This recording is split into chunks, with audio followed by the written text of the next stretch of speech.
Hey everybody, what is going on and welcome back to the channel. So today we're going to be installing a radio in the Tahoe, but before we get started, I just wanted to touch on the Tahoe real quick, how it's been going mechanically.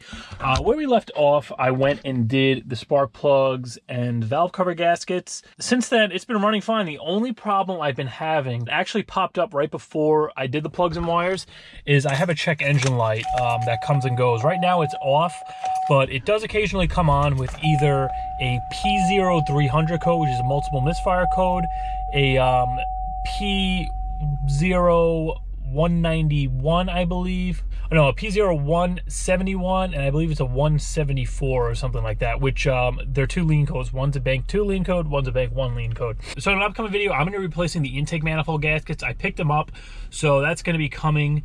I already checked the fuel pressure. Fuel pressure seems okay. At idle, it's around 42 PSI, which is kind of low. It might be just because it's a flex fuel, the pressure is a little bit different at idle. I'm not really sure, but I'm going to look into that further down the road. The thing is though, only when it's like super cold out. If it's below 40 degrees and you do a cold start in the morning, you'll start up, it'll kind of like shake a little bit and it'll throw one of those codes eventually after a couple of days. But as far as drivability, it has like plenty of power. There's no misfires when driving. It's just at idle when it's cold, it does that. And then sometimes when I'm driving, when the truck warms up, the light will actually turn itself off.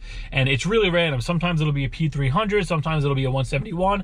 Like it'll be a bank 1 lean, clear it, or it'll clear itself. Next day, bank 2 will be lean. So I have a feeling it might be an intake manifold gasket. I already checked for like vacuum leaks with hoses and stuff. So next step, we're going to be tackling the intake manifold gaskets, and then if that doesn't solve the problem, I think I might just go and swap either the little fuel regulator out on the rail, or just go and change the pumping. It does have a lot of miles. We'll start with the intake manifold gaskets, because that is kind of a common problem on these trucks. See if that solves it. If not, then we'll go over to the fuel system, take a look at the regulator and the pump. But today, we're not going to be worrying about that. We are going to be installing the radio. Also, if anybody was wondering, I have 212,940 miles on this thing, so pretty much it just about rolled over 2,000 miles since I got it. And for the most part, I mean, they've been trouble-free miles. Aside from this little hiccup with the check engine light, which really didn't hinder drivability at all, it's been absolutely fine. It drives great. There's no noises. There's no suspension problems. It really has been a great truck for that 1,200 bucks. I mean, I already went 2,000 miles. My oil life is down to 55%.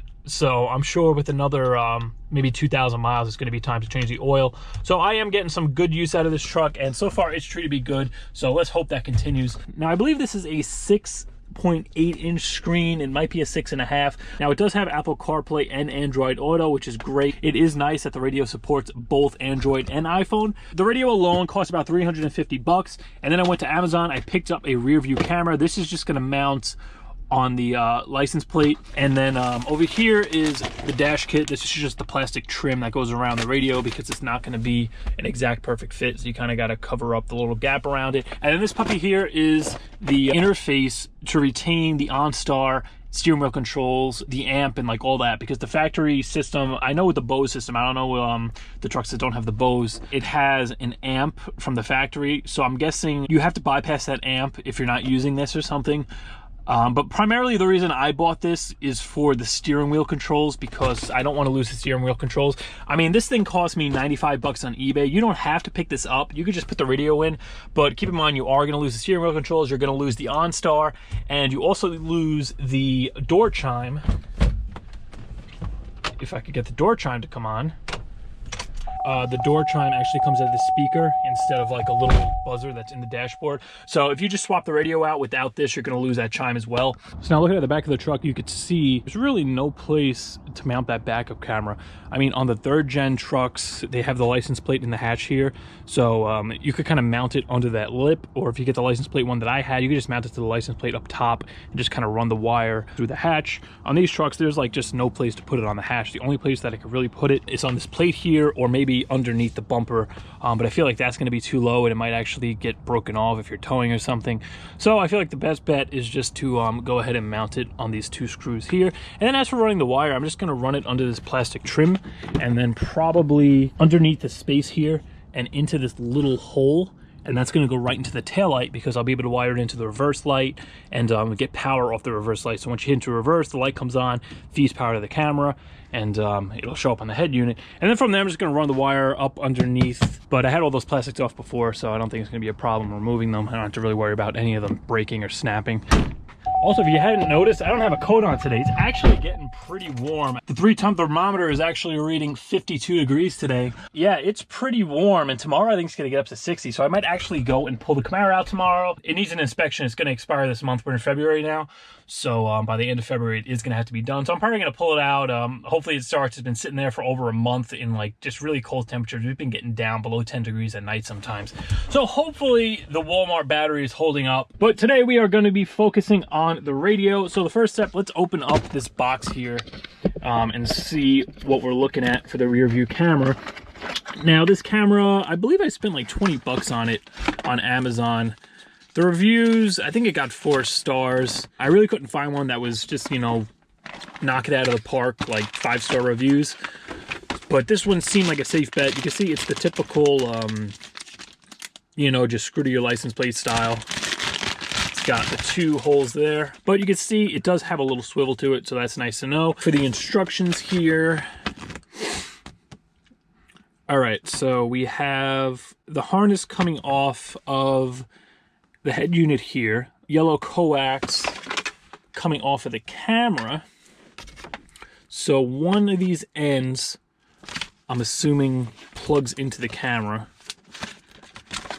They both look the same, so I don't think it really matters. And then this one goes to the power. I think there's a power harness in here. All right, so here's our power harness. And this is regular power and ground, so I'm gonna ground the black one, probably through a machine screw or something behind the headlight. Behind the tail light. And then the red one here is probably going to get tied into the power for the reverse lights. And also that wire has to get teed into this one, I believe, or one of these, because this actually has to run up to the head unit. So when you put it into reverse and the camera comes on, the head unit needs to get that reverse signal so it knows to go into the reverse camera mode.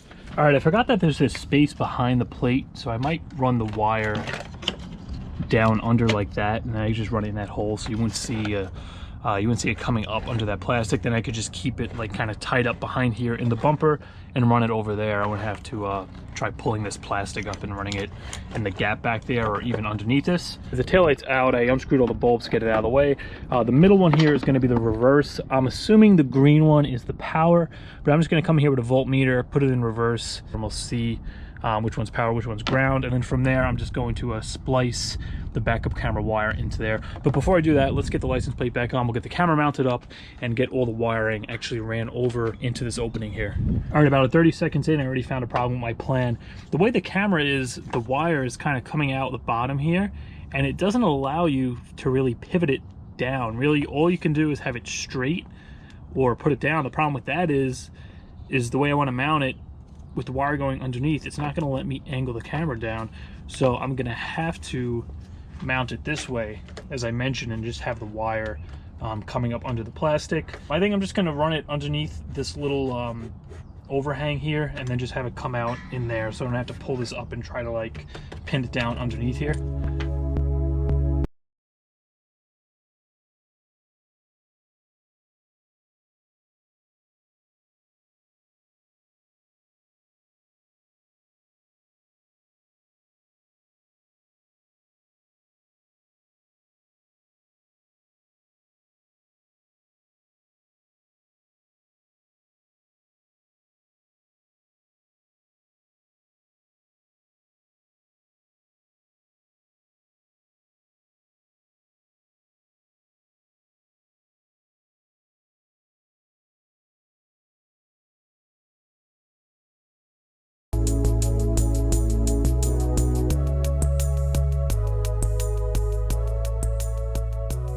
So I ended up drilling a hole right in this corner here behind the taillight.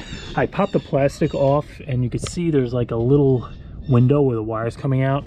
So that seemed like the perfect place. Fish the wire through, and then I could just pull it through behind the plastic. So I drilled a hole with a 1/2-inch bit, and I had to cut down a 5/8 grommet that I had to get it to fit. Put a little touch-up paint around the hole just to make sure nothing rusts, and that fits in there really nice. I might just go and hit it with some silicone to keep any water from going in there, being the grommet is a little big. Now I have the truck in reverse, and we're just going to see here which of these wires for the bulb is power. I'm pretty sure it's the green one.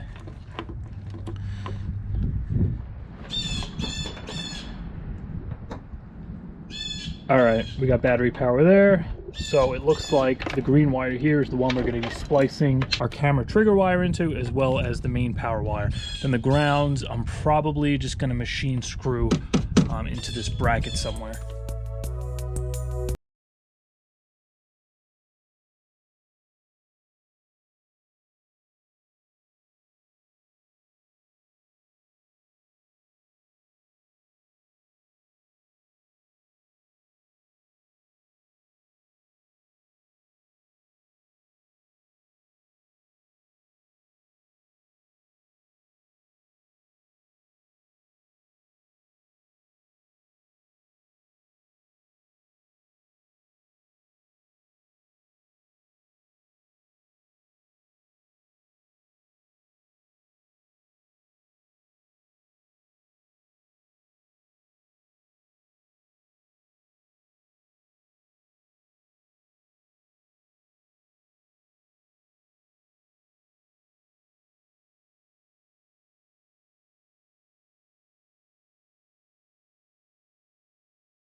Oh, you've got to be kidding me. Where'd that shit go?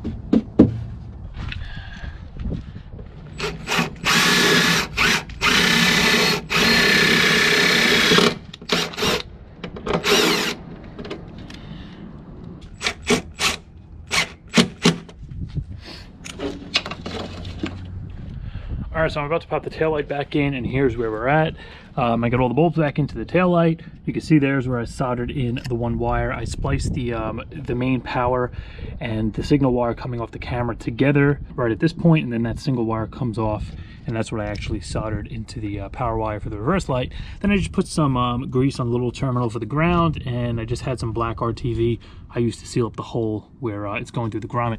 So this is all good to go. The only other thing I'm gonna really do is pop underneath, put a zip tie through the wire behind the bumper, just kind of connect it to the trailer wire harness, just so it's not like flopping around under there. And one thing I want to mention, if you want to make this totally clean and not see a wire coming through here, you can run the wire underneath the bumper and come up through the bottom where the taillight harness is. That was the first hole I saw, so that's why I just routed mine through there. But I'm gonna pop the taillight back in, and then we'll go get to work on the head unit. All right, so I got everything buttoned up back there. Now we're gonna start doing the fun stuff and getting this radio installed. First thing it looks like that's gonna have to be done is this trim has to come out from around the radio. I'm gonna go pull this piece off around here. It should just pop off. Looks like it. It just gets very thin around the cluster here. Gotta be careful not to crack it. All right, looks like I'm gonna have to drop the shifter down. Oh wow, the whole thing actually goes over the cluster. This is actually in great shape. I wonder if this was ever replaced. No, it wasn't. I mean, look at that. It's not like brittle or anything. All right, that came off pretty much one-handed. Let's throw it back there. Also, if anyone was wondering, I kind of finished the detailing on this. I just came in, I wiped all the door panels down, and I touched up the dash with that paint. You can see it actually blends like pretty much perfectly. The color's like spot on. You can't even really tell that it's like a touch-up. I did the spot over there and over here. So I would definitely recommend that paint. If your interior is this color, I'm gonna leave a link to that dash touch-up paint in the description, because I definitely recommend it. I mean, it touched that up perfectly. Also, I put the reflectors in the back there. You can see I got the red one there, as well as the other side, so that's all taken care of. And I popped the one in the driver's side door. But with that trim off, just like that, the radio is right here. Pretty simple. It looks like we have 3 7mm bolts. We got 2 holding the climate controls in. That's good to know, because I didn't get around to repairing these yet. A couple of you guys suggested pulling the knobs off and kind of cleaning in there with terminal cleaner, so I'm probably gonna give that a try. All right, I had to go and throw a sunshade on the window there for you guys, because the light was just washing out the camera. I couldn't see anything. Some long ass screws. The other thing, I have to run the USB cable for the CarPlay, so I got to figure out where I want to put that.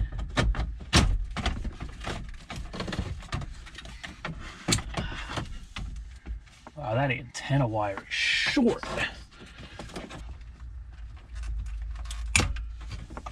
All right, we're disconnected. So for this truck, I ended up picking up this FM transmitter, which I'm also going to link in the description. Now, I never been one for FM transmitters. I always thought they were like crap, especially the older ones. You would always have static and they wouldn't work right. But this one I picked up from Target. I think Best Buy sells it too. It was about 30 bucks. And I got to say, this thing works very, very good. I mean, when I first got it, I put it on the station that it came with, and I was kind of getting interference at times, and it wasn't that great, and I was like, oh, this is kind of what I figured was going to happen.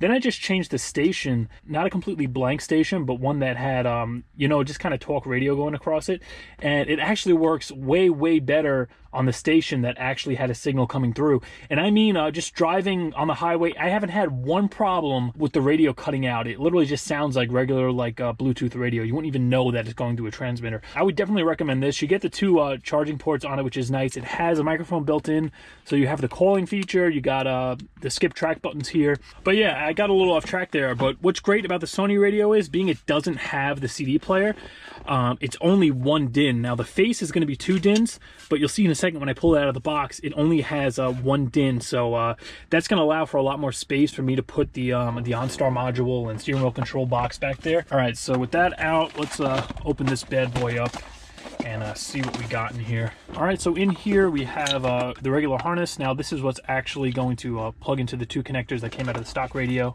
So this gray one here is going to connect to the green one. The small one connects to the smaller one here. And that's going to let you wire the radio up without having to cut these factory connectors off. It also comes with, all right, battery just went dead. But as I was saying, it also comes with an antenna extension, because as you saw when I just pulled that radio out, this wire is really short inside the dash. But we can just plug that into there, and that's going to extend that out a lot farther. Also comes with, it looks like, a chime module. I guess this is what the interface is going to use.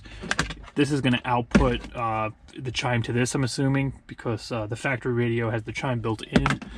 And then it has this harness here, which looks like this is what actually gets spliced into the radio itself. So this is going to go into this box, and then these here are the actual wires that are going to get spliced into the radio side of the harness.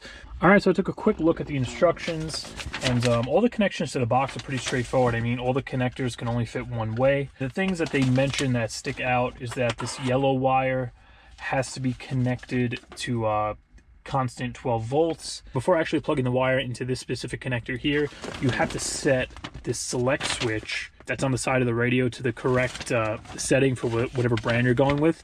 So you can see Sony has to be number 7. So I just have to set this dial to 7 before actually making this connection here. All right, we are on number 7.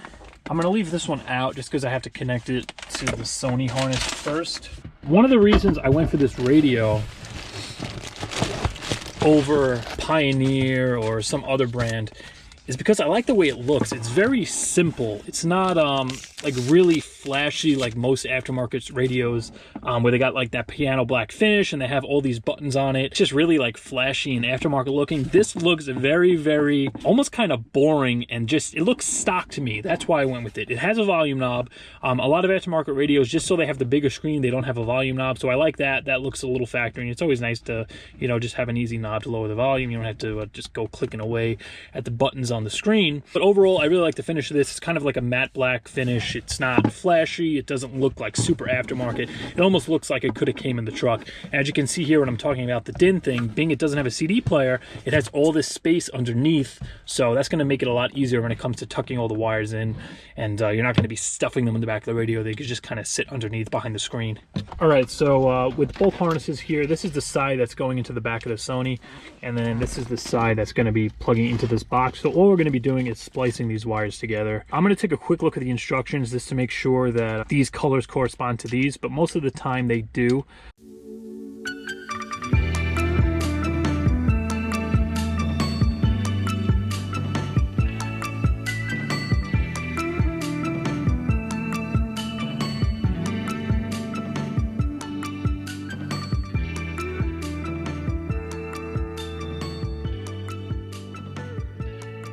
All right guys, so just like that, all the soldering is finished. You can see here, I got everything nicely soldered together. All the colors are matched up. I got the power wire connected down here. The only connection that really needs to be made is the one going to the camera in the back. As for the ground, you can see here the yellow wire that's supposed to be spliced into the other yellow wires where it showed in the instructions. I made that connection, so I got the one coming off the Sony harness connecting to the two for the radio harness, the one that's coming out of this little box, this little connector here that goes to the box, and then the one main one that's coming off the actual truck harness. And when I made the ground connection, I forgot that this part was still connected to the truck, so I didn't tie the ground in. So what I did to fix that was just take the ground, the black wire that's connected with the yellow one here, I just soldered that to this terminal here, so that's going to get grounded once I screw that into the frame. All the connections are made. Really everything now aside from the reverse wire is just going to be plug and play. All right guys, so I just got the radio plugged in and it didn't have audio. I had to do a little troubleshooting to figure out what was going on, but it turns out being these trucks do have a factory separate amp from the radio, you actually have to use the aftermarket amp turn-on wire and connect that in the harness. So I cut it a little short because I didn't think I was going to use it, but I just came in here with like a jumper wire and connected the blue and white from the radio to the truck harness, and then the sound came right on. So all I'm going to do now is see if I have some butt connectors, try to make this connection here to these two blue wires, and then it's just about getting the dash kit and everything hooked up. But everything works as far as the chime. All right, I'm going to fix this wire, get the camera wire up here, and then we'll button this up and get started on the center console for the USB cable. So literally about 5 minutes later, I got the wire ran. All I did was come back here. I just kind of shoved it underneath the edge of the plastic here. Just ran it from the back, tucked it underneath, flipped the seat down, tucked it underneath the plastic here, all along here, underneath this. And then just pop this plastic off, ran it up here, underneath this, and then it comes up right through here, underneath the cluster, and then pops out right behind the radio. So I'm just going to crimp this right here, the reverse in on the radio harness, and then that's going to be it. This just plugs into the back of the radio. We'll push it in, make sure everything works. As for all this slack, I'm just going to tie this, zip tie it probably underneath to one of these harnesses, and put the cover on just so there's not a bunch of extra wires just, you know, behind the radio. All right, so the final crimp is made. Let's grab the radio over here.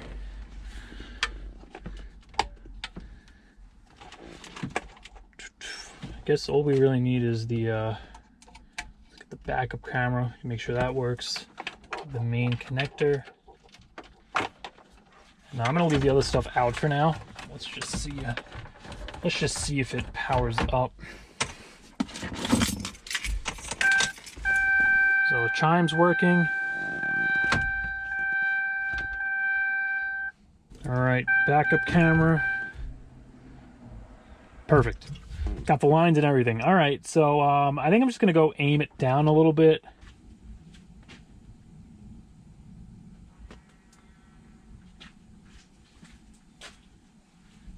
How's that look? That's pretty good. Let me just bring it up a hair.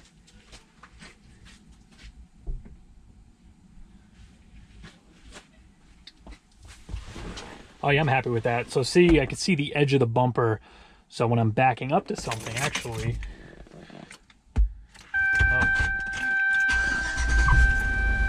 show you what I mean here.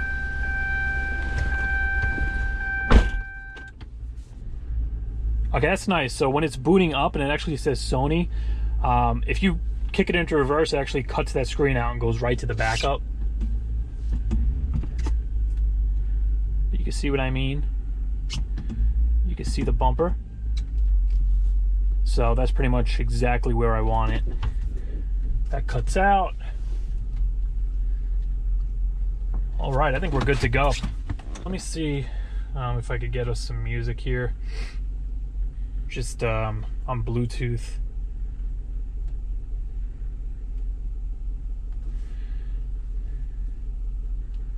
It should play through it.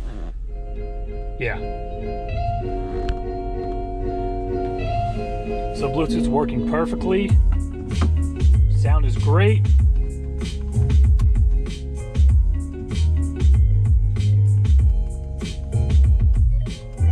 For some reason, steering wheel controls aren't working. They were working before. I wonder wonder if that's just because it shouldn't matter that it's playing through YouTube.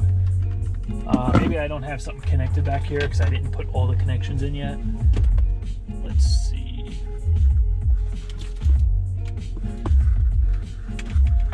Matter that this, oh, it might be this. I don't have the aux plugged in. There we go. All right, guys, so it's the next day, and this is where we left off yesterday. Yeah. So I had to go to work, so I had to just put some tape in here because every time I was hitting the gas, the radio was just flying out. So I put a little electrical tape on it to hold it in place. For the most part, the radio is working fine. Only thing I have to do before putting the trim on and the dash kit and stuff, I have to run the microphone wire. That's the last of the wiring that needs to be done. I already put the panel back on under here just so I could drive, and I took that excess wire up out of the way for the backup camera. I might have to pull this down again to run the mic, but I think I'm going to pull these controls out, run the mic wire under the cluster, and somehow maybe between this gap and get it up here.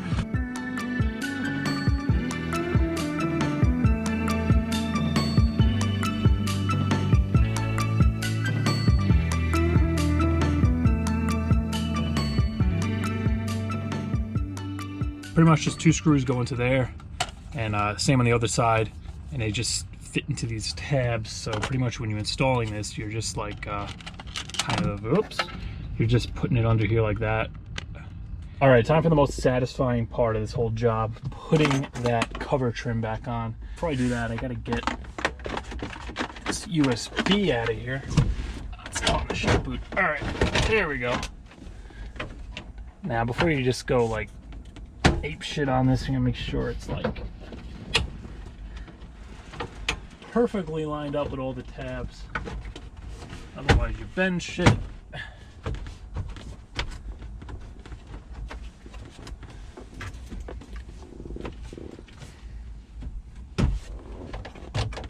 It's not going.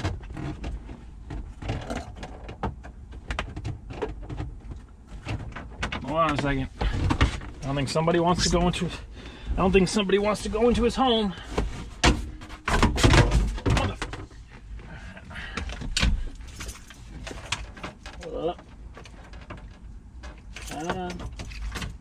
There we go. All right, before I go any further, at least before I get this trim on, it looks like I got to put the bottom piece on before I put this back on.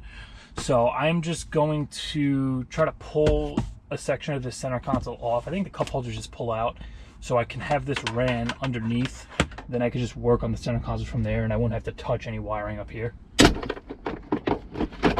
Everything is just clipped on.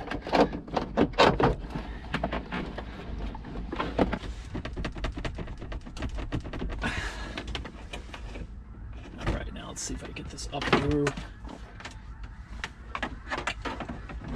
without much of a fuss.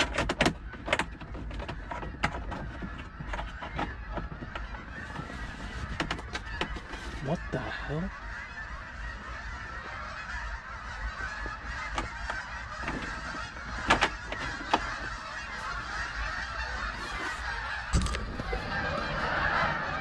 That's a lot of geese.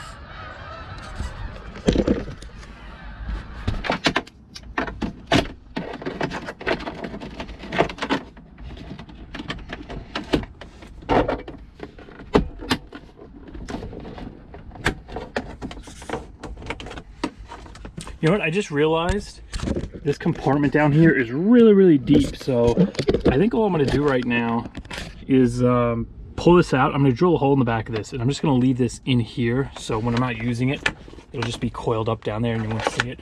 Because as I mentioned, I really have no reason to run it to the center console because I always have my phone out, especially if I'm using the GPS, and just having it in the console is a pain in the ass. Plus I know I'm always gonna forget it if I have it inside the console. So I'm just gonna run this guy right like that and just have him come out right through there. All right, so I don't have any Christmas tree bits here. So I just had to go in with a 1/2-inch drill bit and kind of, you know, angle and ream it out, do that kind of thing. But it looks like we're gonna fit. The other thing I did was I mounted it on the top. That way you're not gonna see a hole. Like when you're looking down in here, the wire is just gonna be coming from the top. And I don't think I really need to do anything to keep this from falling in, just because with this capacitor or whatever the hell this thing is on here, this filter or whatever, The wire's not gonna pull back down in there.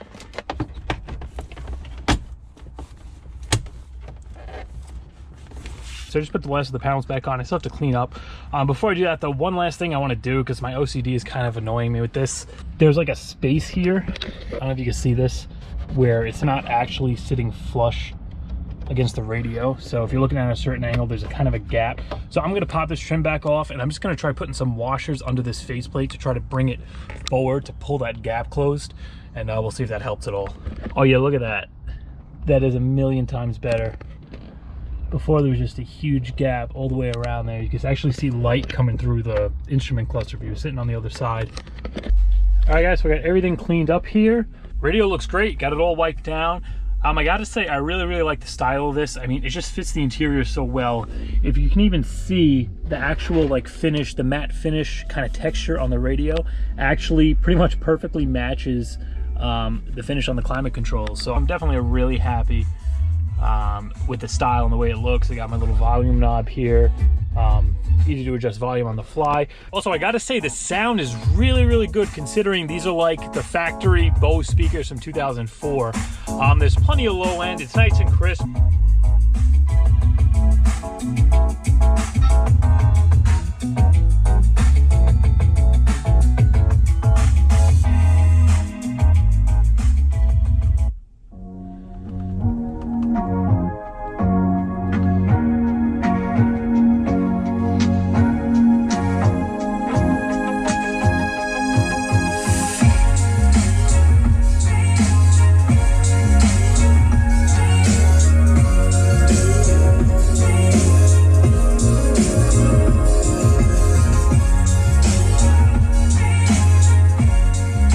There at like 15 is like probably the loudest I usually would listen to something.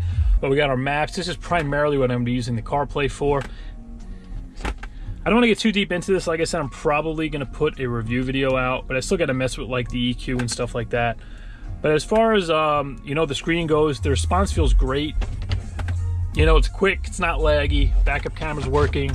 I got all my controls, pop back and forth between Spotify, messages, all that good stuff. The funny thing is with this truck, you kind of have this slot here, which I'm guessing is for CDs. It actually fits the phone like perfectly. So that's usually where I leave my phone. That's why I wanted to put the charger cable there. Whoever commented about cleaning the knobs, it actually worked. I pulled the knobs and the faceplate off, and then I got in there with some like electrical lubricant kind of cleaner that's supposed to like improve electrical connections. And if you see now, my controls are working perfectly. It's not doing that thing where the numbers just jump back and forth like 61, 62, no matter how much you crank the knob. So that's all working. But everything I use in this video is gonna be in the description. So the exact radio I got, the dash kit for this truck, the little module that I use to retain the steering wheel controls. It's all gonna be in the description. So if you wanna get this exact radio, everything I used, and pretty much do the exact job I did today, in your Tahoe, Suburban, Yukon, Escalade, whatever you might have, it's all gonna be down there. Also, I do have merch available. Anybody who's interested, I have hoodies. This isn't one of them. I also have t-shirts available. By the time I'm shooting this, I'm actually in the process of having them made and you know, testing out designs and seeing how they look when they're printed. But by the time you guys actually see this video, it's probably gonna be a month from then, so they already are available. So if you wanna support the channel, that's an easy way to do it. Link is gonna be in the description. But for now, that is gonna do it for this video. So as always, if you enjoyed it, please be sure to like, comment, share, subscribe, and I'll see you guys in the next one.